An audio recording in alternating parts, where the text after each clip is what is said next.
What up, bitches? Hey, everybody. What's going on? Boy, I just made a great impression just calling you all bitches. Uh, and you're not. And you're not bitches. Because if you were a basic bitch, you'd be watching some other stream. You wouldn't be hanging out with me and Matt. You wouldn't be cold chilling with us. You'd be, watching some boring shit. No, we are here to talk about horror movies, goddammit. And tonight's horror movie is the Frank Henenlotter, the notorious Frank Henenlotter's debut film, Basket Case. Yeah. Oh boy. You had no idea what you were getting into with this one, did you, Matt? No. Oh, we got a Vincier. Oh, Vincent, what up, brother? Yeah. Oh man, I know Vincent going way back to like the 90s goth scene. And I remember being very stoned because my girlfriend and we had smoked a big fatty before going into the theater to see The Beyond. Oh, wow. That would have been all fucked up. And, well, I'd already seen it, right? Shit. And Vincent had already seen it. But, like, the rest of the audience were, like, a bunch of fucking hipsters that were just there because of Quentin Tarantino. Oh, yeah. Right? Because it was released by him and Sage Stallone, Sylvester Stallone's son, who was, like, a major league gore hound and a Fulci fanatic. Unfortunately, no longer with us. But yeah, good to see you, Vincent, man. One of these days, I'm gonna actually pay for like a membership where I can to Streamlabs where I can actually cross post to Facebook. But that time has not come just yet. Anyway, really quickly, I just wanted to show you something. This isn't horror related, but it's so friggin' cool. I just love this.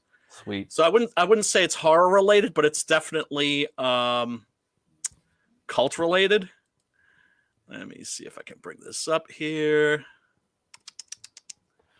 No, that's the wrong one.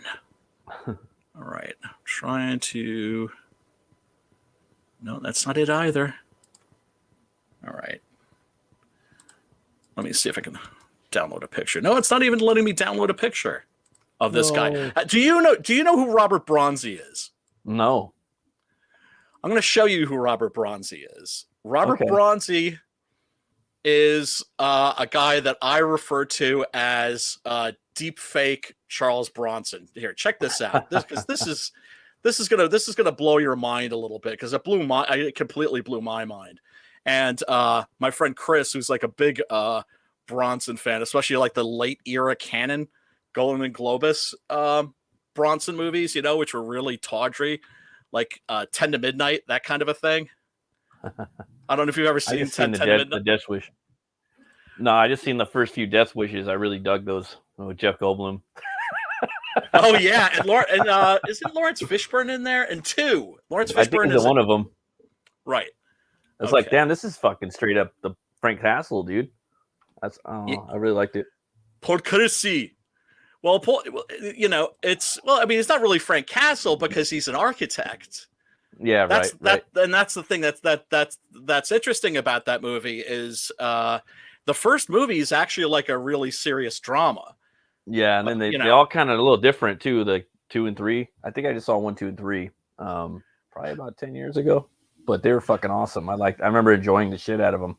Oh yeah, well they're super entertaining. 2 is just completely fucking tawdry, but that's also kind of why you like it. At least that's why I kind of like it. And then 3 is just completely batshit crazy, where they blow up, where they actually caught a lot of flack because they blew up like an entire neighborhood in England. They found like an abandoned neighborhood. Yeah, and like blew the fuck out of it. And let's see if I can bring this up because this is kind of something that you kind of need to see this. No, it's not letting me do it. What the fuck, man? Hold on. Yeah, people, as you can tell, this is a really professional It's a really professional show we got. There he is. Oh my god. No fucking way. Yeah. No way. Yes. That's Charles, not Charles man. Bronson. That's Charles. No, it's not. Fucking... It's not. It's some Hungarian cat named who's going under the name Robert Bronzy. Fuck. I'd be like, dude, I'm Charles the fuck Bronson in this bitch. Well, that's just it. He's making movies. There's one called Death Kiss that's on Amazon Prime. If you have a Prime membership, you can watch that shit for free. I recommend it. It's funny as hell. And now he's doing a movie called Escape from Death Block 13. I think. Yeah, Escape from Death Block 13. And what can I say? I think deepfake Charles Bronson might be like one of like the best things I have ever seen in my life. Look at that gun, dude. What is that? A fucking Magnum? It's a Wesson 44, I think, or it might even be a Colt. Yeah, a Colt Peacemaker. Because I remember that was the Death Wish gun. Because remember he went to visit his friend, who took him to a Wild West show, and there's like this whole subtext in Death Wish about how American culture has this frontier justice aspect to it that has never completely gone away. Right. Because the first Death Wish movie is a genuinely really good film. Yeah. The sequels, not so much. Comic booky, you know. Oh, very much. Oh, pulpy. Yeah, definitely, dude. Yeah, without a doubt. They kind of turned him into a pulp character. Now, by Death Wish 4, the Crackdown, that's when he's straight up Frank Castle. Oh, I gotta watch that. Fuck, dude. Oh, you haven't seen the Crackdown? You know what's funny about that motherfucker? Is like, I was just, I never knew. That fool's fucking ripped up. He was cut the fuck up. You know what I mean? Like somebody, he was just like, Charles Bronson. Like he was walking around with like a shirt off. I was like, damn, that motherfucker's ripped. He looks like a fucking UFC fighter or fucking Bruce Lee under his shirt, dude. We never would have known, you know? Have you like Tommy Lee Jones kind of from back in the day. Oh, dude. The manliest movie ever made, and I'm confident saying this, the manliest, most high-tea movie ever is Hard Times, where he plays a bare knuckles boxer. My dad always told me about that one. I'm gonna have to watch that shit. Oh, homeboy was like 50 years old, and he's just fucking jacked, like chiseled out of fucking marble. You're like, God damn. And no fucking human growth hormone, no fucking steroids, no personal trainers, nothing. Just no stone. No, not at all, man. Yeah, Bronson was a manly motherfucker, as you could. People, I recommend that you check out some deepfake Charles Bronson. Damn, that shit looks just like him, dude. Looks exactly like him. Doppelganger, Russian Bronson. And I'm goddamn pissed off. I'm pissed off, and he still has like the timing with the vocal delivery, but like Russian accent. Man. Yeah, man. Charles Bronson. He was Lithuanian, I think. Oh, was it? Am I wrong about that? I think he was originally from Lithuania, but yeah, who's more interesting than Charles Bronson? Deepfake Charles Bronson, right? Oh man, I can't wait to go back and watch these fucking movies. And everyone's like, fuck pop culture now. It's so fucking woke, and it is. I agree, but it's like, dude, go back and watch all the motherfucking movies. You know, that's what we're doing here. You know what I mean? Hitting the Tubi. You know. Here's the thing: Hollywood could disappear tomorrow, and I would give zero fucks. Yeah, there's still great movies. Yeah, I do too. I do too. Korea right now is just fucking killing it. Right? Mm-hmm. Korea's making great movies. It's like the ball bounces around, right? Like Italy, the Italian film industry for decades made awesome shit. It died, unfortunately. The Hong Kong film industry, I can't watch any. I was a huge Chinese film fan. Can't watch Chinese movies anymore because they're all loaded up with like pro-Chinese, anti-Western propaganda. That sucks. It's depressing. It's depressing. Yeah. So I can't watch that shit. Fortunately, the Shaw Brothers made like 500,000 movies, and the great John Woo Bullet ballets. There's enough old shit out there where I really don't need new shit. But if you are gonna make new shit, make it with fucking deep fake Charles Bronson, please. That's like deep fake right there. He doesn't even need a computer program to fake his shit. I know, he just fucking bore. He's like bore Charles Bronson like into this fucking realm. Fake. Oh, and you gotta see him like running around in a t-shirt. The dude's fucking jacked. He looks, like exactly like him. It's fucking crazy. And make a fucking comic about this motherfucker, dude. Like maybe we could start it where he's like, his twin Bronson taken at birth. You know what I mean? Taken to Lithuania and raised parallel in the film industry in Lithuania. You know what I mean? Right. Working out at the same time. They're both working out at the same time, thinking of there might be another brother out there somewhere from another mother, but in fact it's the same mother. I don't know, or a clone. That could be cool, dude. Like they're filming movies in Siberia and like who knows what the fuck. It could be a badass. It could be. Have you ever seen the clones of Bruce Lee? No. That's also on Prime, and I highly recommend it.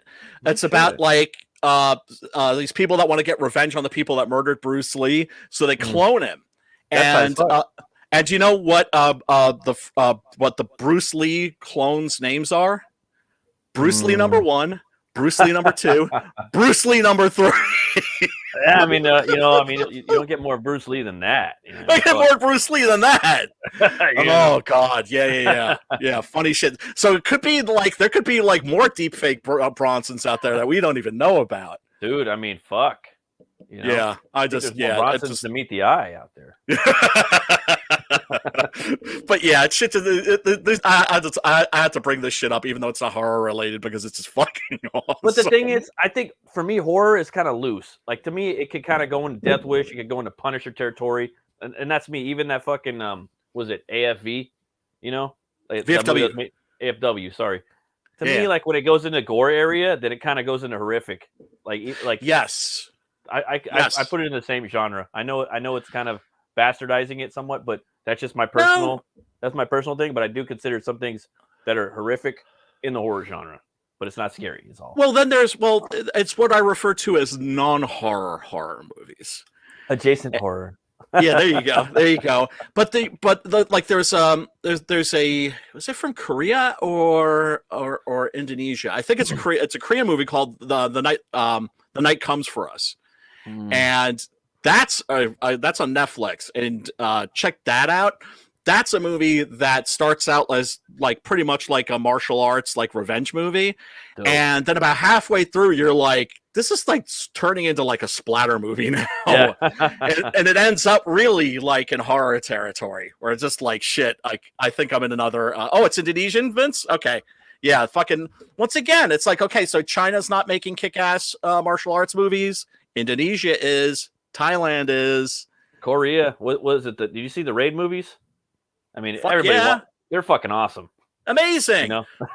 If they had, for Shang-Chi, I keep saying this, for Shang-Chi, if they had gotten the stunt crews from the Raid and or the Thai movies like Ong Bak and Protector and Chocolate, all shot out, right? And cast Iko Uwais or Tony Jaa in that motherfucker and shot it for like $20 million. It would have been fucking elephant tusks and shit. Yeah, motherfucker. Yeah, right. Cool. If they'd done that, they could have made it for like $20 million, and it would have made $1 billion. Oh, dude. Oh, fuck yeah, dude. Oh man, I haven't seen that. I got it for free on there. I'll check it out. I got Disney. Yeah, I got the Disney Plus. I got kids, man. I gotta watch all the shit that they got out now, but they got all the old shit too, like Robin Hood and Sword in the Stone. You know what I mean?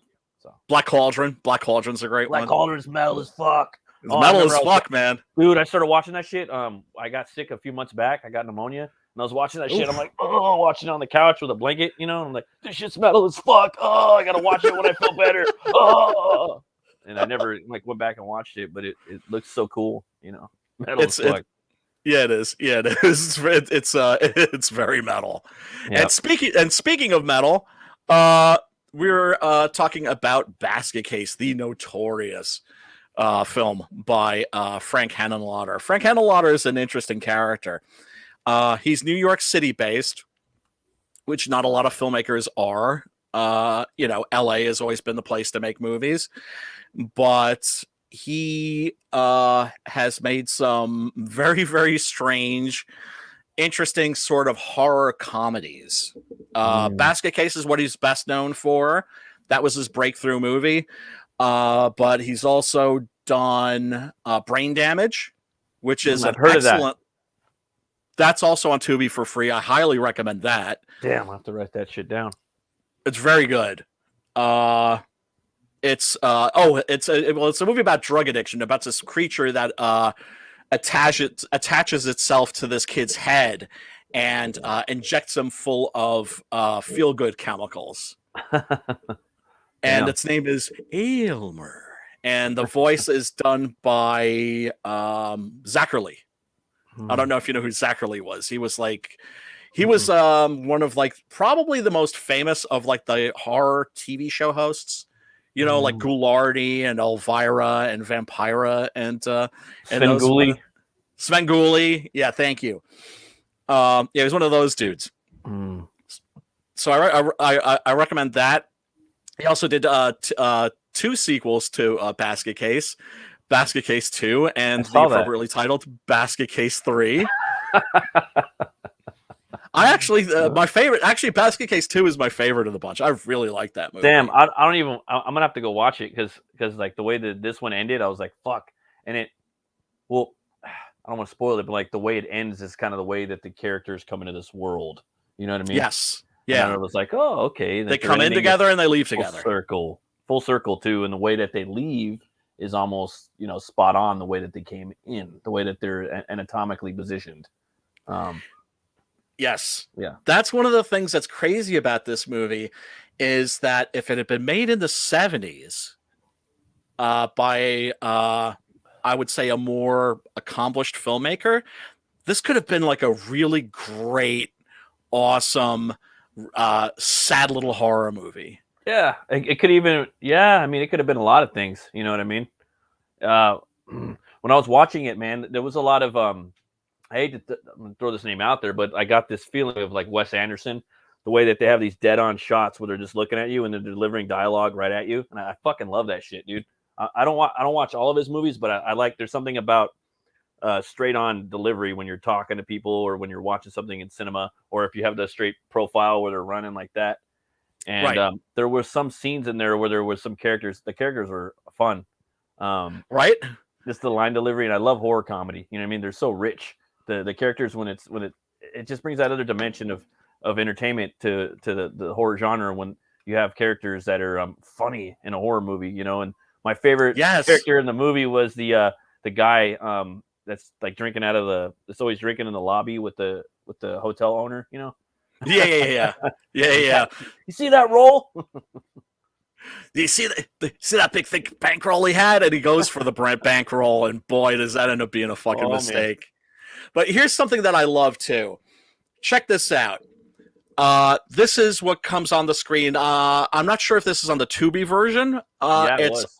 Oh, yeah. This film is from the collection of the Museum of Modern Art, MoMA. Is that true? Yes. I was like, is that MoMA? Are they talking about the, because I kind of knew about the story a little bit, but I'm like, is this, and I was going to ask you about this. I was like, is that legit? I mean, is that legit. Part of the movie or what? No. It's a MoMA has been restoring films and adding them to their permanent collection. One of those films recently was Night of the Living Dead, the restoration of which was supervised by a little-known filmmaker named Martin Scorsese, who's a huge horror fan. Dude, this movie felt like a Scorsese film in some spots. I mean, right? Well, that's the New York City, and the grime and the grit. So dirty, Yes, and I love that shit, Oh my god, it's so time capsule-y. Another one that they recently added to the collection was Driller Killer by Abel Ferrara. Never seen it. Gotta check it out now. Definitely. I think that's on Tubi as well. And I've been kicking myself in the ass for missing this, especially a friend of mine who's an even bigger Abel Ferrara fan than I am. They had like a special screening, and he was in attendance. And just the idea of Driller Killer and Basket Case being added to the permanent collection at MoMA is just fucking awesome. Driller Killer sounds fucking metal as fuck. Just the name itself. It is. It's one of the famous video nasties too. One of the movies that was like banned in England for like 20, 30 years or something. Oh man, those guys. Yeah, man. Back then. Yeah, I know. Now too. But yeah. Blows my mind. And let's see. Yeah, I took a bunch of screen captures. Actually, that character is probably my favorite in the movie. She's such a fucking bitch on wheels. Such a bitch. I was like, this motherfucker. And, I was watching the movie, and there was certain, when you're watching a movie, sometimes you're kind of thinking of other shit sometimes. I put it on. And, well, we're going to go into some spoilers in here, right? A little bit. Yeah. Big time. And also we're going to go into spoilers at some point. Regarding a movie that recently came out. So, which a movie that, but like when we talk about it, we can't talk about this movie because that kind of gives away like the big surprise. Oh yeah. And that movie was, they're both fucking solid movies for multiple different reasons. I would buy them both. But my point is that's a movie also that's been out for a while now. So I don't want to hear you bitches pissing and moaning. Spoilers! You were fucking warned. Okay. Spoilerific. Yeah, with her, like once they got to this point, for some reason, I was just completely oblivious to the fact that this motherfucker was hunting these motherfuckers down. I think. You know what I mean? Oh yeah. That's absolutely that's the whole point of the fucking movie, I think. And I think that his brother, which the name escapes me, Belial. I don't know that it's mentioned in the movie actually. No, it is. It is. It is? Okay. It is. I think it was his mother or his aunt that raised him. She's like, "Oh yeah, it's okay. You and Belial can come over here. I'm gonna take care of you guys." But right. Once they got to her, and I was just like, "Oh, they're hunting these motherfuckers down. This is a revenge movie." That's exactly what it is. That's and, exactly what it is. I just liked it even more. And when they got to her, like you were saying, she's a fucking bitch. I was like, oh my God, this fucking evil bitch. And it's crazy. I don't want to give too much more. We'll talk about more, but we should at the very least explain what the plot of Basket Case is. Yeah. The plot of Basket Case is that there are the Siamese twins. One brother is a normal looking human, and his brother Belial is attached to him literally at the hip. And he's sort of like a, I don't know, like it looks kind of like maybe he sort of like his body half devoured his in utero or something like that. He's, basically looks like a big tumor with a face and these little arms. Yeah. And his parents, their parents aren't very happy. The mother died, right? About this, the mother died in childbirth. Yeah, and the father's like, you can't tell me, it's like I get this instead of I traded these freaks for my dead wife. Yeah, here he is. And he's like, that's my son. That thing that's attached, that's not my fucking son. But what's fucked up is there's two sons. There's two fucks. For me personally, there's two fucking souls in there. Yes. That's the thing. You have to deal with two souls. There's two people in there. Right. You know what I mean? But later on in the story, you find out a little something that's crimson glow. Yes, because the two of them are forcibly separated. Their aunt protects them, and then after she passes away, They go out on the warpath, on the vengeance trail. Yeah, here they are being separated. Now, one of the interesting things about these movies now, seeing them restored and in high definition, is you see every little flaw. Oh yeah. And one of the things that I noticed watching this is that you could see the mold lines. Yeah. On Belial's head and his hands. Yeah, I try not to look at that too much. Usually when I'm watching the movies, I'm kind of sleepy, so I don't notice all the stuff. But yeah, I mean, I don't care. I don't care. For me, I don't have any problems when it comes to suspending disbelief. I understand that sometimes things are put in, to advance the story. Where, like for instance, there's some stop motion in this, which I love, and yeah, there is. It's very far from being seamless. Let's put it that way. But I don't have that problem. I think. Oh yeah, it may have to do with my age. I don't know if it has to do with my age. I don't think it does, because I have like younger friends who are also into this shit, and but then again, I have other friends who can't watch movies like this. Like, they can't get into them. They can't suspend their disbelief.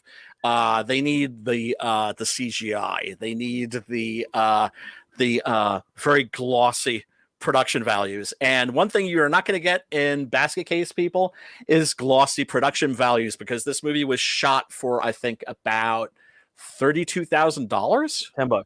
That's $10. No. $10. But this is when I see that though, yeah, I just my brain goes, oh, they're doing that, and that's fucking stop. Right.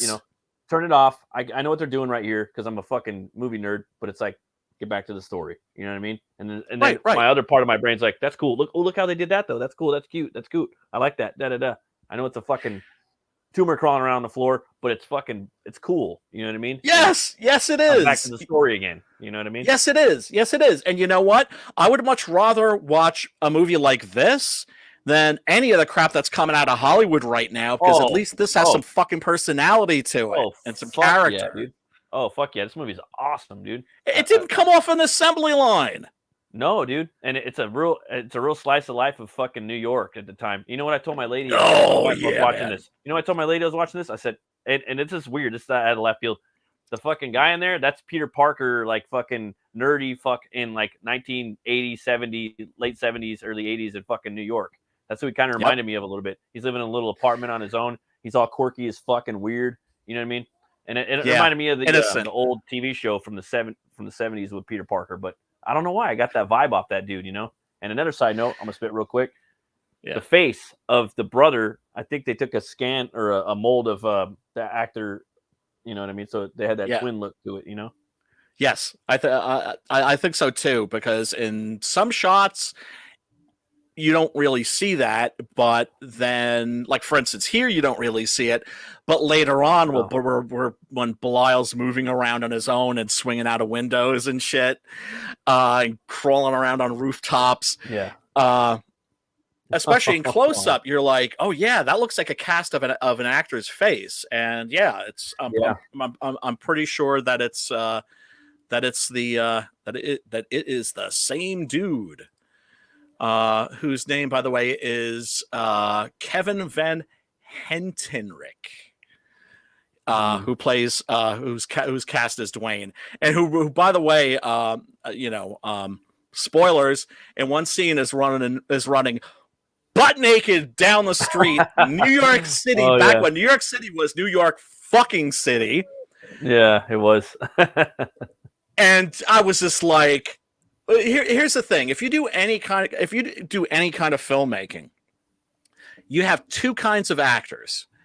You have a variety, but there's two polar opposites. You have the prima donnas, right, who are super high maintenance, and then you have the troopers.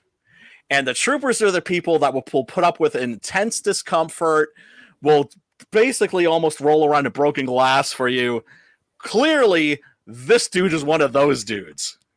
Yeah, he was down for the cause. Without a doubt, man. Yeah. Without a doubt. It's just like, man, that takes some fucking balls to do that. Yeah. Because it's not like, this is like a Frank Henenlotter movie from like 1982, which means he's probably shooting this around like 80, 81. Yeah. Possibly, because movies like this usually aren't shot that quick. Sometimes they're shot over a period of years. Yeah, like Evil Dead took like 3 years to make, Yeah, yep. Or Bad Taste by Peter Jackson. He would work at a newspaper and save up money. When he had enough money to shoot, he would shoot. When he ran out of money, he would just have to wait until the money piled up back from his job again, and then he'd go shoot some more. Awesome. Fly by your pants guerrilla filmmaking for sure. And one of the things that does set this apart from other horror movies of the era is, it does have that greasy, grimy New York City a vibe to it. Yeah, there he is, running butt naked down the street. Kind of looks like the dude that played the new Pennywise too in that first still where he's smiling. He does look a little bit like a Skarsgård, doesn't he? Yeah. Now, here's Dwayne going to visit one of the doctors that was involved in cutting his brother off, and literally throwing him in the garbage, which is a really, really strong moment. And because that's the other thing too, is this movie is very silly. It's very goofy, and then it has these moments that kind of make you go, "Oh fuck, yeah." Right. And one of those moments is when it's like they literally just wrapped his brother up in a plastic bag and threw him away like a piece of garbage. And you understand why they're on the war path. What they're doing isn't right, but you understand it too. Yeah. They're out for some payback. At the same time, Dwayne is such a innocent. Yeah. And I think that's what attracts a lot of people to him, is that he's in New York City in Times Square, staying at a flop house hotel. Yeah. And he's like almost like, even though he comes from upstate New York, he's basically like a country boy. Yeah. And so he has that aw shucks kind of charm to him. Mm-hmm. And like that's why the secretary is hitting on him. Quick question. Is that a mullet? I mean, some would consider it a mullet, but I would consider something else. I mean, right. Maybe we could give it a different name, maybe like a Swayze. Well, here's the thing, because I am very, very strict about my mullet definitions. Yeah. Like my friend Carrie, he always like he'd see anything and be like, "That's a mullet. That's a mullet." I'm like, no. Well, you know what my mom used to call it, because I've grown my hair out twice in my life. You know what that's called? It's called the Gosling Stage. That's what my mom used to call it. Oh, that's good. It's called the Gosling Stage. I'm like, whatever the fuck that means. It's when you're like growing your hair out long and it's just kind of in this weird spot where it's still long on top. You don't have the fucking buzz cut. You don't have the spiky hair. Right. Right. In the Gosling Stage, you know? I see. I'd never heard that term before. I heard ape drape, hockey player haircut, safety cut, Long Island iced teas. Oh, what the damn! There's a gang of them, huh? Oh, dude, a whole bunch. I don't know why mullet's cool stuck. It's kind of cool too. And then another one that's closest, but it's a little longer, would be the Pliskin. You know what I mean? Which is definitely not a mullet. Which is definitely not a mullet. It's kind of long too, though, but it's not that long. You know? Yeah. But you look like a badass when you have it. You know what I mean? Yes. Like, yes. What, motherfucker? Did I ever tell you that story about my dad? He met Kurt Russell when he filmed. Did he really? Yeah, I'll tell you that. And well, shoot, no, dude, shoot. Well, if you care to, sure. So when that movie came out, my dad he had brain surgery.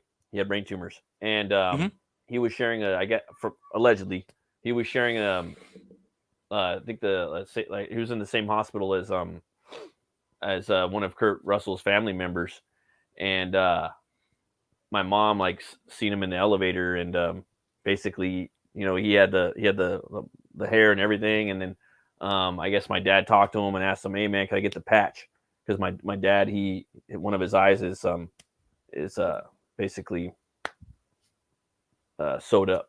So he asked him, let me get that patch, because my dad loved, American, or I'm sorry, Escape from New York. Yeah, and it never happened, you know what I mean? But it was just something I always thought about, you know what I mean? It's crazy. Right. I think it was his son too, that or his wife, one of the two that were, I don't know if it was sharing a room or a room adjacent to my pops at the time. Right. But it's fucking crazy, dude.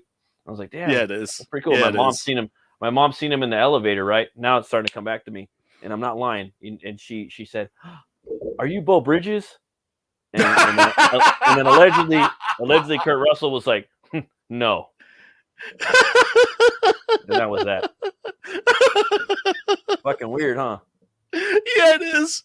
Yeah, it is. Yeah, I mean, look, Kurt Russell, he's like one of those dudes, like his politics are way in the opposite direction of my own. I could give a rat's ass. He and John Carpenter, for instance, have been like solid friends like since forever, and they're at polar opposites. It's like you don't have to be like ideologically exact to just talk politics vibe. All the time. To fucking vibe and have some fun and make some art. Yes, and you can also disagree about shit. That's way better. Fucking fight about, do a little, fight, but have a little debate or fucking argue a little bit. Don't get butthurt. Go fucking sit down and have a soda or eat a sandwich or something. Right. Get over it. Take a shower, motherfucker. Exactly. That's what I don't understand about, like, the fucking blacklists and all that crap in Hollywood. It's such childish bullshit. Vincent makes an excellent point. Regarding whether this is a mullet or not, needs more hair, shorter on the sides to be mulletized. Thank you, Vincent.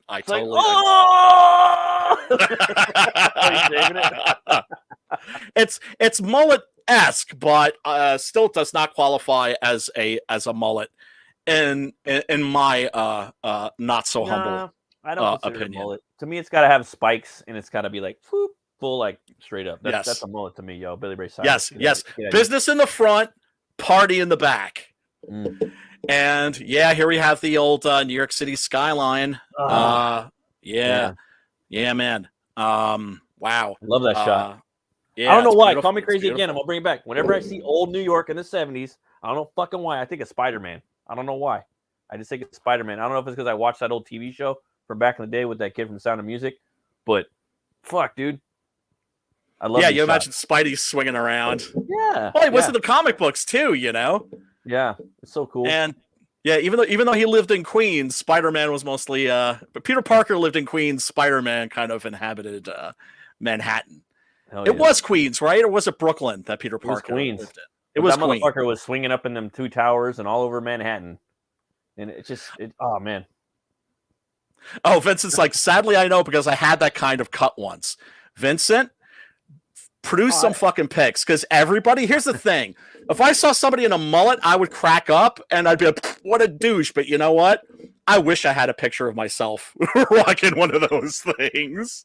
Yeah, so you got to represent. You got to find some pics and put those up on your Facebook or something. What up, Pops? What's going on, man? He says, cheers, Matt, and that bald dude at Hot Club, bro.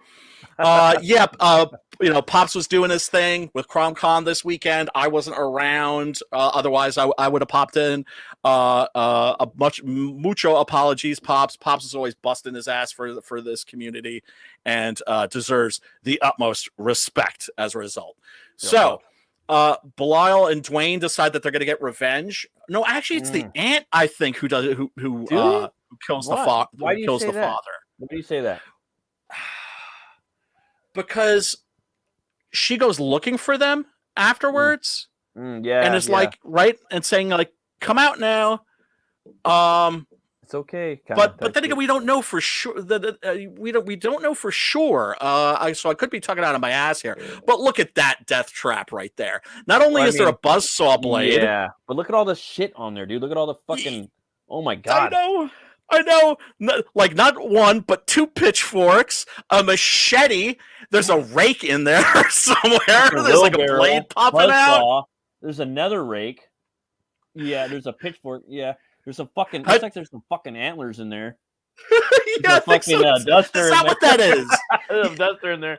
I don't know, man. Looks like everything but the kitchen sink. Everything but the kitchen sink. The cook, the fucking groundskeeper Willie, the dumb waiter, the fucking kid of groundskeeper Willie with his fucking radio flyer wagon in there, like the whole fucking my god cleanup crew of maintenance of the house. Yeah, man. Together. Yeah, and then of course there's this great shot. Oh yeah, we're just like when it hits the father. Yeah, you'll notice like none of these are in order, and really, y'all, if you don't like it, y'all can go fuck yourselves. No, I'm just kidding. But yeah, you see these 2 legs. Yeah, and then one of them just goes boom. The other one goes boom. I gotta make a horror movie before I die. Bucket list, dude. Fuck. I gotta make. I know. You and me both, brother. You and me both. I mean, I'm writing my first horror comic right now. Yeah. This thing that I'm doing with Adam Lawson. No shit. And yeah, I backed his book. That fucking what was it? Kill Journal. Kill Journal, dude. Fuck, that shit sounds badass. I got a story in that actually. What? You got a story in that? Yeah. What the fuck? Yeah. Oh, dude.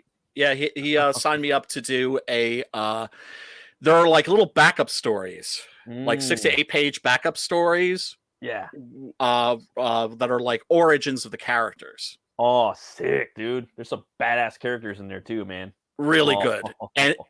And he gave me the best one of all. What? Yeah. I was like, solid, bro. Because he asked me if I was interested. I was like, yeah. And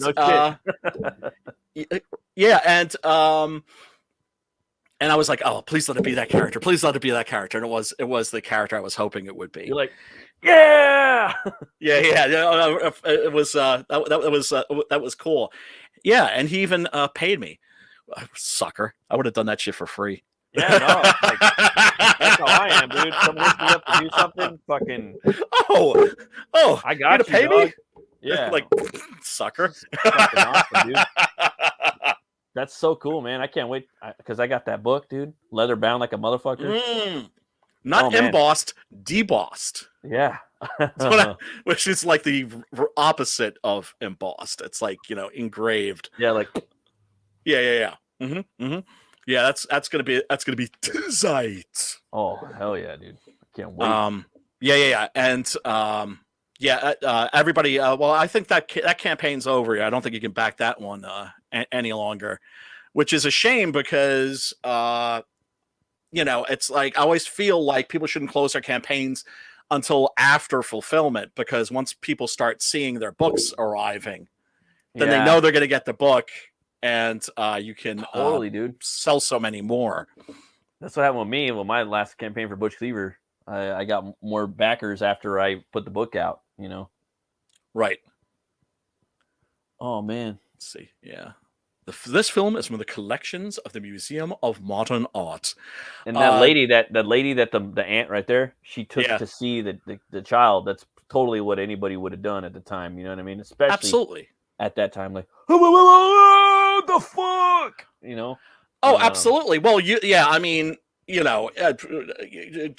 to be fair, you would be you'd have a hard time not being freaked out or concealing that you're freaked out. Like I can deal, I used to work in the mental health industry. And so, you dealt with people with some pretty severe mental issues, people who were schizophrenic, people who were mentally retarded, so on. People who suffered from multiple things at the same time, and you just treat them like people. And people were like, you're really good at like not being freaked out. I'm like, that's because they don't freak me out. But that would freak me out. Yeah, that would freak me out a little bit. I'd have trouble like concealing it. And of course, what's part of horror? Part of horror is making you feel uncomfortable in your own skin. Interesting story that Joe Bob Briggs tells. Joe Bob Briggs, of course, the one, the only drive-in movie critic who currently has a show on Shudder, used to have a show on TNT called Monster Vision, living legend. He says that he saw this at the 1982 Cannes Film Festival, where it was looking for a distributor. And the only people in the screening, or at least I think the only critics that were at that screening was him and Rex Reed. Do you know who Rex Reed was? No.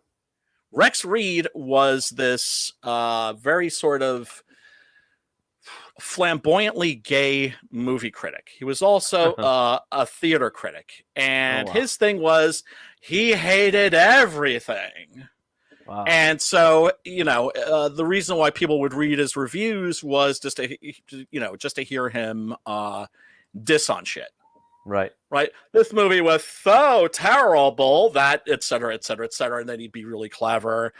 Never liked anything. Never liked anything unless it was, Lawrence of Arabia or something like that. But anyway, he comes out of the screening. But Joe Bob Briggs says he sees him come out of the screening, and there's a man standing there, and he asks Rex Reed, "What did you think?" And Rex Reed says, "It's the sickest movie I've ever seen," and storms out of the room. The guy who asked the question was Frank Henenlotter. So when the movie comes out, what's at the top of the poster? It's the sickest movie I've ever seen, quote unquote, Rex Reed. And he was pissed about it too. He was pissed. That's awesome. Dude, then you shouldn't have said it. Right? I got you, motherfucker. You said it's the sickest movie I've ever seen. Exactly. That's exactly what he did. So this did become a hit. It was really successful in the drive-in circuit, and I think played. This is one of the original midnight movies too. Well, not one of the original ones, but this was like one of the major ones. Which is to say that it played like in the same theater at midnight screenings for like 5 years. I remember seeing this at the video store all the time. Just seeing the box, the VHS at the video store's basket case. I wonder what the fuck that is. But I never picked it up. It was also a big hit on VHS. The sequels 2 and 3, those both went directly to VHS. And Vincent mentioned Frankenhooker before. I've heard of that one. It's awesome. I love Frankenhooker. Frankenhooker is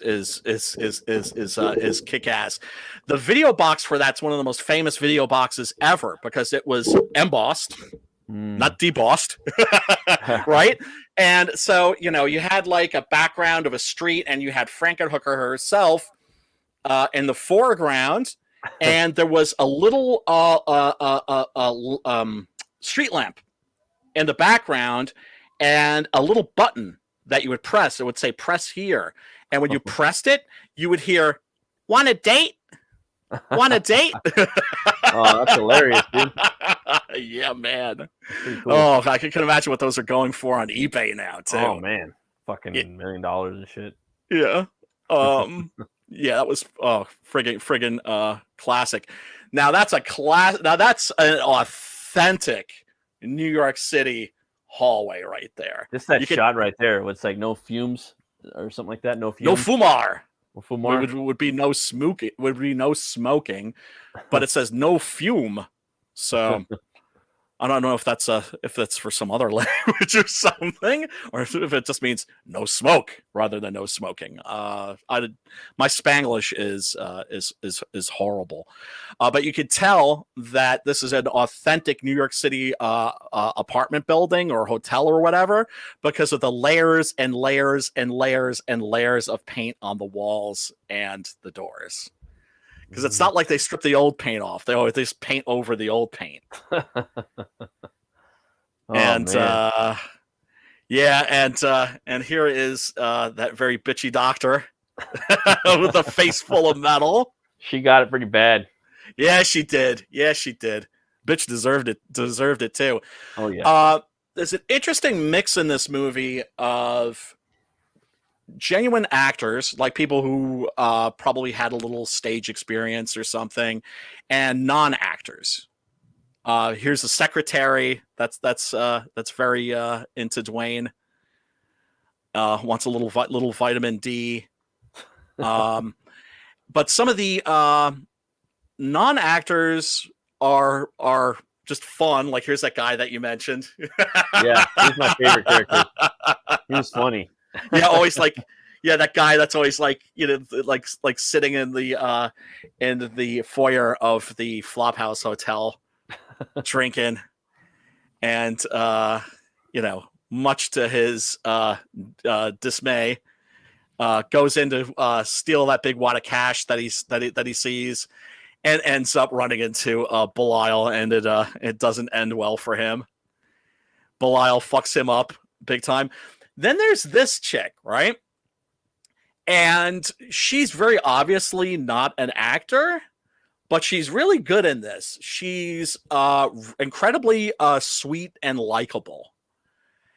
And, befriends Dwayne and, takes him to the back of the bar just to drink, just to get shit off his chest. And that's where we get the flashback of where he and Belial come from. And let's see. Oh yeah, there they are chilling with the aunt in front of the fire. Oh, isn't that heartwarming? She's reading them Shakespeare. And yeah, here's Belial in close up. And here he is, stop motion Belial moving around on the floor. I love those little bits. Oh yeah, there's the title screen right there. What did you think about the stop motion scenes where he hits the floor and starts boogieing around? Well, like for me, when I see stuff like that, my brain just kind of shuts off and goes into like, oh, there's stop motion viewing. Like I'm viewing stop motion right now. You know what I mean? But then I'm like, oh, I respect this and I think it's interesting. You know what I mean? Right. And it doesn't take you out of the movie.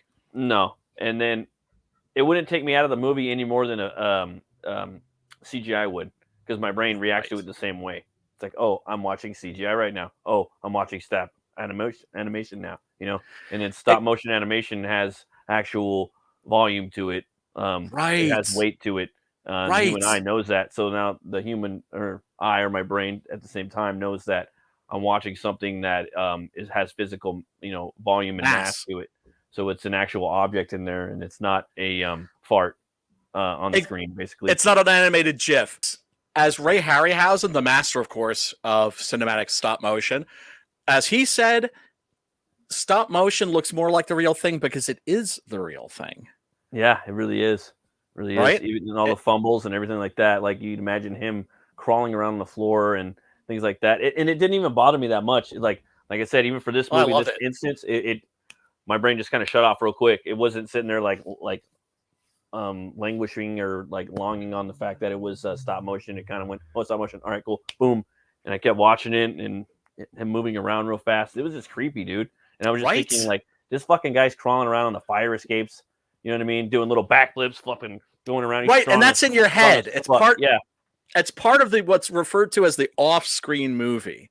The comic book that he's out there. The in-between, Yeah, and he's out there, and then him running down the street, and then the very end of the movie when Homeboy's running around, butt naked or whatever, that's him, interpreting his brother. His brother's actually doing that. His brother's running down the street, and he's seeing everything through his brother's eyes. You know what I mean? Because his brother's naked. He's a little fucking cyst or tumor running around.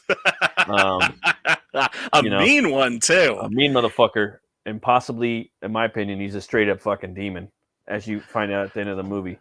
Yes. Yeah, he is. He's not a demon. He's my brother. He's a demon tumor, dude. Yes. I mean, his name is Belial. Belial, if you know anything about demonology, is one of the princes of hell. Exactly. It's not an accident. And then, of course, they had a psychic connection. They could speak to each other telepathically when they were attached. Once they're separated, it's a one-way transmission. He's just transmitting into Dwayne's head. Look at those fucking teeth. I know. There's a dead giveaway. And well, I mean, what gave it away 100%? I mean, at the teeth, that to me, that's like a foreshadow of demonic fucking being, not possession or straight up being, not an entity. It's in the flesh. So his fucking teeth. He's a fucking demon. And then at the end, when you see those fucking lights and his eyes glow red, right. Like, whoa, okay, yeah. This is a little fucking demon cyst right here. Okay, I got you. I see what you guys are playing with here. Absolutely. And then there's this interesting angle that's proper horror movie stuff when Dwayne is making out with the secretary, and Belial pops out of the basket and starts screaming, and then throws a fit, starts just destroying the room. And that's where we first see like the stop motion where he drops on the floor. And there's a moment where he grabs one of the shelves on the dresser and throws it towards the camera. And then you see it smashing like against the wall. And it's I would say crude but effective. Well, if I had like, let's say, $200 million to make this movie, you know, I would not CGI any bit of it. I would do every one of I'd probably make him animatronic, and then I'd probably put him on wires and things like that. Maybe. The animatronics are so good these days. Like, have you been watching the Chucky series? No. I highly recommend that. And let me tell you, I had zero interest. Yeah. I wasn't even gonna like pay any attention to it. Yeah. But a friend of mine recommended it. And so I gave it a look, and I was like, holy shit, this is really good. Damn. And I would recommend also checking out Cult of Chucky. I've heard of that. That's really good. That's like a proper horror film. It's like Don Mancini. He's the only guy that's written every single installment in a horror franchise. And he's directed, I think, like the last 3 or 4 movies. But after, Bride of Chucky and Seed of Chucky, which are very silly, and he sort of acknowledges, there's nothing scary about Chucky. He's more goofy than anything else. Actually has taken that franchise like in a like real horror direction. Nice. With Cult of Chucky and the Chucky TV series. So I would I recommend it. It's at the very least, if you're a horror fan, it's worth a look. And if you're like me, you'll be very, very pleasantly surprised by it, because you're not expecting a lot from a Chucky TV series, that's for sure. Let's see if we got any other picks here. Oh yeah, you got the little for the flashback. That's a nice shot right there. Yeah, here they are in the waiting room. Cute dog, cute kitty. And he's got a not so cute tumor brother. Yeah, here's where his eyes are glowing, where he's transmitting telepathically to Dwayne while he's sleeping. And about to do some really, really nasty things. Oh, yeah. Oh my God. When he breaks into that room at the end, I was like, and he opens the door, I was like, I mean, I'd seen this before, and I was like, really, Frank? Really, bruh? Really? Yeah, man. Like, you went there? Yeah, okay. Right? Okay. All right, dude. You got me. But would you? Here's the thing. Basket Case is one of those movies I wouldn't recommend to a casual horror fan. If you're used to nothing but Blumhouse movies, and I'm not dissing on Blumhouse, I actually think they've done a bunch of really good stuff. Oh yeah, absolutely. Even their bad stuff, I think, isn't bad. It's just sort of pedestrian. It's not like offensively crappy. Like The Nun, for instance, I wasn't even going to bother watching that, but one of my clients wanted to see it. And that's another thing too. It's like schizophrenic people. They love horror movies. Oh, really? Yeah. And like they find them therapeutic, like I find them therapeutic. It's the sort of shit, like it would seem counterintuitive, like don't show this stuff to like somebody with schizophrenia, but they were asking for it. Yeah. And so I would provide whatever they asked for, whether it was kung fu or horror movies, and that's mostly what they wanted to see was kung fu and horror movies. And but yeah, so I ended up watching the Funhouse with the client. Well, not the Funhouse. What am I saying? I'm thinking Toby Hooper now. I watched The Nun with my clients, and it was it wasn't great. I wouldn't say go out of your way to check it out, but it was like a proper gothic horror film. Oh, I love The Nun, man. That was one of the last movies I've seen in the theaters. It was okay. So it wasn't just me. Like that's actually like an okay movie, isn't it? Felt like Hammer and had a big Castlevania vibe to it. You know what I mean? Especially with the origin, Gothic, and reading an interview with the director. I know we're getting sidetracked a little bit, but he was even saying it was inspired by Castlevania when he made that movie, the video game. So interesting. I could totally see where you're coming from with this shit. Especially with all the Templar shit. You know what I mean? Yeah. I was like, this is awesome. I could see a movie with just the Templar stuff, in that. And I really love that movie. And they had a guy in there named Matt Burke too, I think. Did they really? Yeah. No shit. No relation.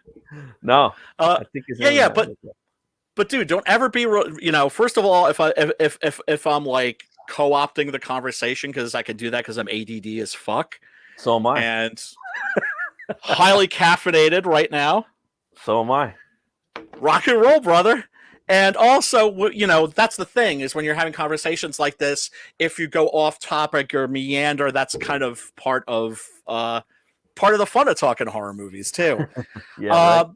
But yeah, I would say, getting back to my point, that this isn't something I would recommend for a casual horror fan. If you're a hardcore horror fan, you have to see this. It's a piece of cinematic history. I mean, are you going to question the Museum of Modern Art? Well, I mean, with this right here, you kind of like, no matter what style of horror you like, you put that mom thing in there, and you kind of just slap them on the neck with that. And there's not really much they could do about that at that point. Yeah. You know what I mean? Yeah, man. Me, like I said, there's a lot of different elements about this movie. You get that slice of life in New York. You get that greasy fucking, old Manhattan where there's all the fucking, just disgusting, like, it has like a Taxi Driver feel to it as far as the world that's lived in. I was telling my lady when I was watching this shit, I'm like, again, sidetrack. If I was making a comic book, you see all that shit in the background, I want to draw that shit, compared to now, I don't want to draw the fucking flat screens on the fucking walls on the buildings. I don't want to draw fucking, thrones. I want to draw this disgusting, like, shit all over the walls and on the buildings and the papers and the gutters and the newspapers and the trash and all that stuff, and you get that. It's a lived in world and it's a horrific piece. And if you've seen some things like for me, I've seen actual like twins that are like this, that are pretty fucking close, like, and things like this, and see documentaries and things of this nature. So to me, it's not that far-fetched. So when not at all. Yeah. So when twins have a very special relationship. Yeah, and I got twin brother-in-laws too, and it's crazy, really? Man. Oh yeah, and it's crazy, man. Like, just the movie, it's a great movie. I'd recommend it. Slice of life, 1970s, 80s. It almost has some 70s feels to it in some spots. It has a very 70s. Well, you know how like decades kind of cross over. Like the early 70s was still really the 60s. Yeah. Early 80s was still really Early 80s was still really the 70s. But it's funny that this came out the same year as Blade Runner, The Thing, Tron, Conan the Barbarian. Oh wow, my favorite right there. Swamp Thing, Wes Craven's Swamp Thing. I got that one too. Yeah, that was 81 and 80. Oh, dude, 81 and 82 were like the greatest years ever. Fuck, dude. I remember my buddy at work was telling me, like, I'm like, man, a lot of good movies came out in the 80s or in the 70s. Like, no, man, all the good shit came out in the fucking 80s, bro. All the good. And I'm like thinking, like, yeah, there was some good shit in the 70s, dude. But the 80s kind of, it did have a lot more. It was the tail end. It was the tail end of the 70s. It was like everything like that was fucking, like building and brooding that needed to come out didn't come out until the 80s, basically. Probably is what, Well, I mean, the 70s is considered the golden age of American cinema, where that's when you had but this being like here. Okay, here's how I do it: 68 to 82. That's the golden age of American cinema, right? starting with Night of the Living Dead and Easy Rider and culminating in The Thing and Blade Runner. And then, of course, the quality went downhill from there, because if Blade Runner and The Thing hadn't been colossal financial bombs, critical and financial disasters, we probably would have gotten more kick-ass movies. If those had been, man, if Blade Runner and The Thing had been hits. What if you put Blade Runner and The Thing together into one movie? Or in a comic book? No, just the concept.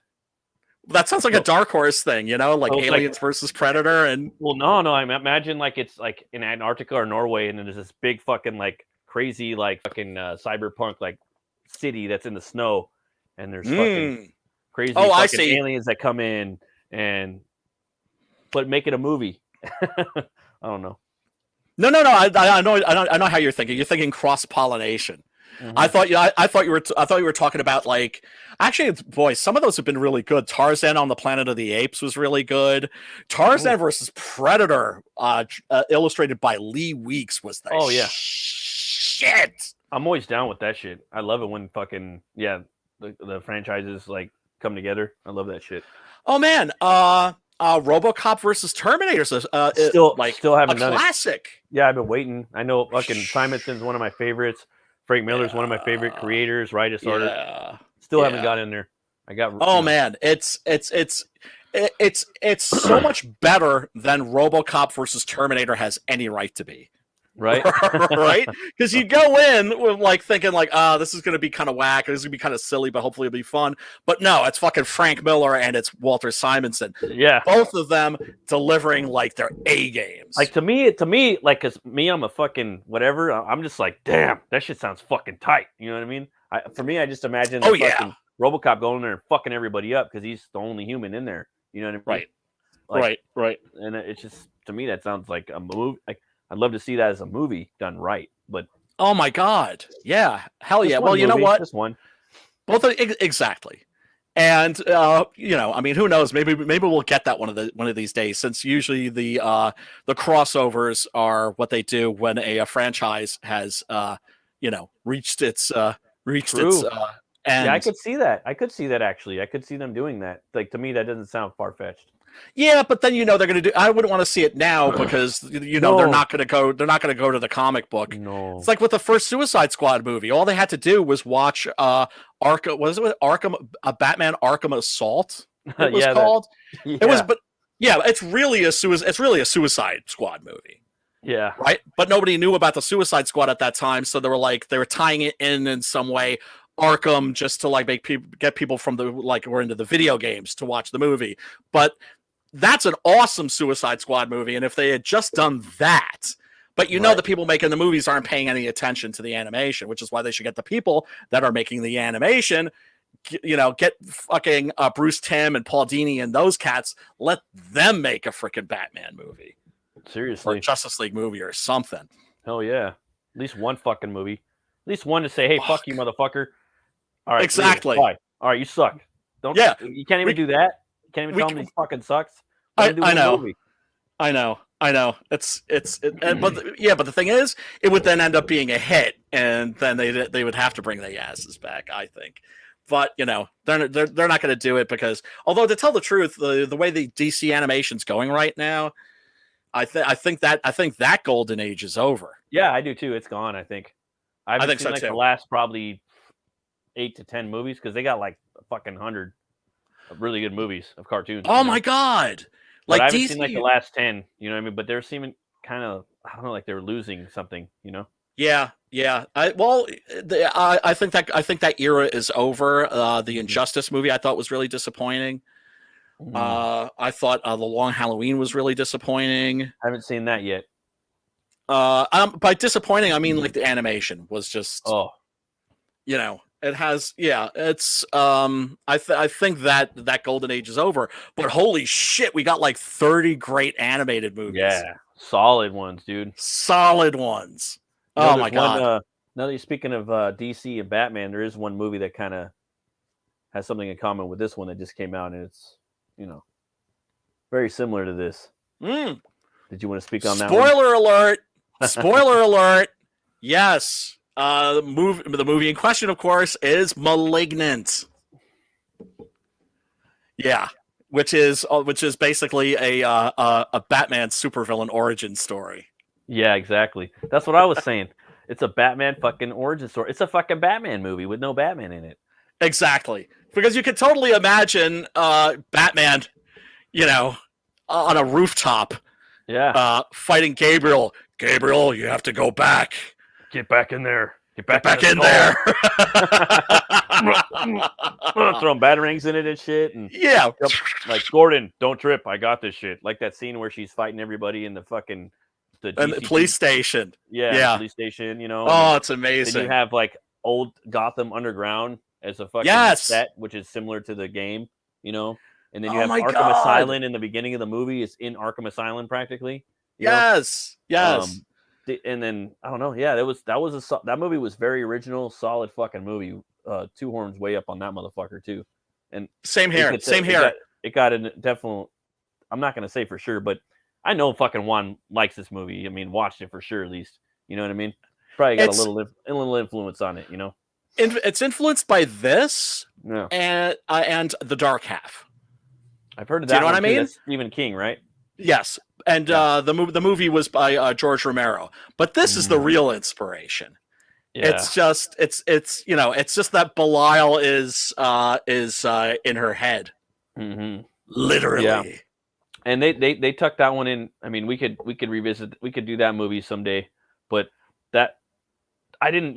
They kept you guessing for a long time. This one they own it from the get. Like from the first second. What is it? Like halfway through the movie or less, you already know that he's got his bro in there. And that one, it's like, what the fuck? I was guessing for a long time.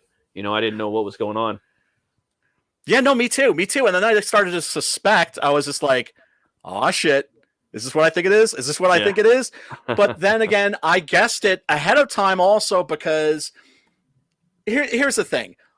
You watch as much of the shit as I have and as you have, you're going to be quicker to catch on to things than just like a casual viewer. Shit's annoying too. It can be. It can be. You're like, shut the fuck up, head. Like, shut up. Like, dude, watch the movie.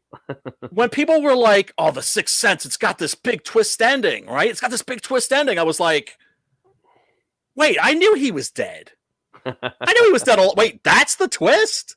What the fuck?" But then I realized also, it's like, oh, that's because I've watched like 500,000 horror movies, so it's I've got that little advantage or disadvantage. Well, it's the same disadvantage that you have. Like, if you're a really hardcore horror fan, you get a little jaded. I know that I really, really miss being genuinely frightened or terrorized by a horror movie. Right. And, you look at people that really get disturbed by horror films and you kind of go, you get like nostalgic for those times. Damn, I want that feeling again. For me, what really does it is the demonic movies and the supernatural ones. Those ones fuck with me a little bit. But the other ones are most of the time they're just like rides. It's like going on a ride at Disneyland or fucking Knott's or Six Flags or something. Yeah, except you're left with something afterwards. Yeah, absolutely. It's like these like the Marvel movies where they're just like at the climax, they're just throwing fucking like the climax of the second Avengers movie, right? Age of Ultron, where they're just throwing shit at the screen, and you're just kind of like Ray Bradbury would say that it's like a fireworks show. But then after the fireworks, what are you left with? You're left with nothing. You're left with an empty sky. There. Whereas these movies, they leave you with something because they have substance. Yeah. And they're about something, and the things that they're about are deeply human. But I'm getting way too philosophical here. What would you? Let's talk about what we're going to watch next week. Have you seen The Descent? Yes, I have. I actually own that movie. I love that movie. Yeah, it's solid. So good, so good. Let's see. Blood Feast. Oh yeah, that's another thing I should mention about Basket Case is that it's dedicated to Herschel Gordon Lewis, who is known as the godfather of gore, who made movies like Blood Feast. Have you ever had an Egyptian feast? I don't know if you've ever seen that. Nah. That sounds interesting. It's a dubious movie, but it's great. You have to love it. Yeah, Herschel Gordon Lewis was like the known as the godfather of gore because he was basically the guy who made the first splatter movies. And they would play only in the very shadiest theaters. Any suggestions, or we could always discuss this in the I actually do have one, dude. Okay. And I've always been wanting to watch it. It's a fucking pillar of horror community, and I've never got around to watch it. And okay. It's a fucking franchise. It's Reanimator. You have never seen Reanimator? No, never seen Reanimator. You, sir, are in for a treat. I've watched documentaries. Oh, I'm so jealous. On the fucking Lovecraft movies, and I'm just like, damn, yes, I just want to go on a path and just watch all of his movies. There's like 20 Lovecraft movies out there. I've seen The Color Out of Space. That one was solid. Oh, so good. In my opinion, the best Lovecraft movie ever. That's what a lot of people are saying. Like that was the one that really got pretty close to it, Yeah. Everything but the period. Yeah. Yeah. Because all of his stuff has to be like in the 20s or 30s most of the time, right? Right. Well, Guillermo del Toro wanted to do At the Mountains of Madness with a huge budget. I remember all that big old period. They correct. Spent a lot of money on that too, and yeah, they did. I read like a long thing about that and watched a big documentary on it, and they spent a lot of money on that fucking movie too. That movie sounded pretty like a fun movie. Tom Cruise was attached to at one point, I heard. Yeah, which kind of worried me because then it's like, oh well, then it's not going to be a horror movie. They're going to turn it into a Tom Cruise movie. Yeah, but probably, they ended up pulling the plug on that because of fucking whack ass Prometheus. Oh. Because Prometheus has a very well. I mean, a lot of people think of Alien as, like Stephen King said, Alien is like Lovecraft in reverse, except we go to the old ones instead of them coming to us. I see what you're saying. Yeah. And but then Alien was like stealing, and Prometheus were both stealing from Mario Bava's Planet of the Vampires. So it's whatever. I don't know, but they could do it now. It's just there's that whole like fucking racist thing bullshit going on with the fucking. Oh, is that why that got canceled? Shit with, not Lovecraft. Not then. It was just because. Oh, not then. Yeah, that's new. But now they wouldn't do it. But what Guillermo was saying at the time, he was saying that I don't know what movie studio it was, but it might have been Universal. He was saying that we don't do tentpole horror movies anymore. We don't dump big ass budgets into horror movies. Tentpole big horror movies. You know what I mean? Big. Then they did The Mummy. They don't do that anymore. And so well, that's their mistake. Really happen. Yeah, and people, maybe one day they'll go back to it. Like Guillermo would say, because he's one of my favorite directors, and I love his movies. And he was saying that horror is the last bold genre, and he he's right. He's right. It is. And it's for my money the best genre. Because, me too. Like, as an artist, you can get away with murder. Yeah, everything that I do is going to have a horror edge to it. That's just. And you can make you can make meta. You can how would I describe it? You can make metaphor flesh. Right. You can do things very literally. Right? Oh yeah, definitely. The way that in Night of the Living Dead, you have a society that's literally devouring itself. Yeah. Right? In 1968, the most violent year in American history since the Civil War. Right? But yeah, I'm not going to get too heavy into that shit. But wow, Reanimator! You've never seen Reanimator? You're in for a treat, brother. I've seen the comics, and I know that there's like a trilogy, and I know the guy I've seen fucking oh god, the Frighteners. Dagon? The main actor in there that's in the Frighteners. He's Jeffrey Combs? Jeffrey Combs, the horror icon. And Stuart Gordon. Yeah, and I've seen a whole documentary. I've seen documentaries on Reanimator. It's just there's so many things. I just don't have time. You know what I mean? I try to get. Oh, I'm gonna get back to that, and then I don't. You know. But now I have a reason to. So I actually saw Reanimator at the Alamo Yonkers. Oh yeah, and the writer Dennis Paoli was there. I got to chat with him a little bit. Super nice guy. But Stuart Gordon is his Lovecraft movies. Lovecraft would have hated them because they have two things that Lovecraft stories never have, and that is sex and humor. Oh, so if you're a Lovecraft pure, like Lovecraft would have hated Stuart Gordon's Lovecraft movies. I think they're brilliant. I love them to pieces. Dagon is Dagon's another one actually. I think that's on Tubi. But yeah, I'm just checking, and yeah, sure enough, Reanimator is on Tubi. All right, Matt. Next week, the movie will be Herbert West. Well, no, wait. The stories are called Herbert West Reanimator. The movie itself is just called Reanimator, or H.P. Lovecraft's Reanimator. So we will be posting the link for that. Everybody, we always make sure that any movie that we're talking about on here, on Horror Movie Club, is one that you can easily access. That's not behind a paywall. So it's always something that you can watch on Tubi or Plex or YouTube, or I mean, now there's like streaming services just like popping up, out. Yeah. And I always think maybe people are afraid to click on the links I post because I think there's something shady about them. But no, it's like if you watch it on Tubi, you're gonna have to watch it with commercials. Yep, that means you get popcorn, you get beer, you get soda, you go to the bathroom, you come back, boom, the movie's on. That's all. Exactly. And they're unedited. That's the important thing. Fucking even cooler, you know? It makes you feel like you're, watching an old movie on TV, but it's all fucking uncut. I know. Yeah. Which is so cool. So cool. So badass. And it's so great that we're living in this time where this stuff is so easily accessible. Yeah. Where back in the day, you'd have to bust your ass to hunt some of this shit down. No, it's cool. And I get to watch on my big fucking screen TV, and I go to the... I know. I don't got that little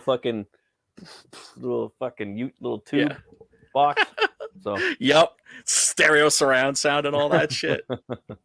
All right, I guess we're gonna call it a night. Matt, do you have any final words for the people in the chat? Anybody watching this, live or not so live afterwards? Yeah. Go back, Six Gun Gorilla by my buddy Brian over here. And then Back Butch Cleaver, that's my book too. It's a supernatural horror western. Absolutely. Yeah, go check that out. And Matt's got some pretty cool bonus stuff. Got the Wanted poster in the back. You got the T-shirt. Homeboy shilling while not even shilling. Well, that's the thing. Show streams can be boring as fuck. So, but yeah, everybody go check out Butch Cleaver. And homeboy Matt, he is exactly what the scene is all about, which is people that used to just kind of hang out in the chats going, well, fuck it, I'm gonna give this a shot too. So big ups to you, Matt, and once again, congratulations on running a second successful campaign. Thanks, man. And wishing you also a very painless fulfillment process. Oh, you too, man. I can't wait for Six Gun Gorilla, man. Pages are coming in, man. Oh, pages are coming in. I'm stoked. Fucking. I know.